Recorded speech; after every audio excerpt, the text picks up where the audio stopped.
శ్రీ మహావిష్ణువుకి ప్రభవ అనే నామం ఉంది. దాని గురించి ఇప్పుడు తెలుసుకుందాం. ప్రభవ అంటే సమస్త జీవులు ఉద్భవించడానికి కారణమైన పరమాత్మని ప్రభవుడు అని అంటారు. అలాగే ప్రభవుడు అంటే ఒక దివ్యమైన జన్మము, అంటే ఉత్కృష్టమైన జన్మము కలవాడు అని అర్థం. అంటే లోక కళ్యాణార్థము ఆవిర్భవించిన వాడని అర్థం. అంచేత పరమాత్మని ప్రభవుడని అనవచ్చు. ఇక మనకి ప్రభవము అని అంటే అమరకోశ నిఘంటువు ప్రకారం అర్థం కూడా స్వాజన్మ హేతు ప్రభవ అని అనబడింది అమరకోశంలో. అంటే అన్ని జననములకు మూల కారణమైన వాడు ప్రభవుడు అని.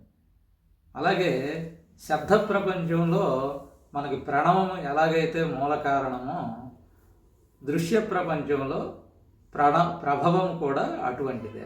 అందుకు ఈ ప్రభవుడుగా పరమాత్మని మనం కీర్తిస్తూ ఉంటాం.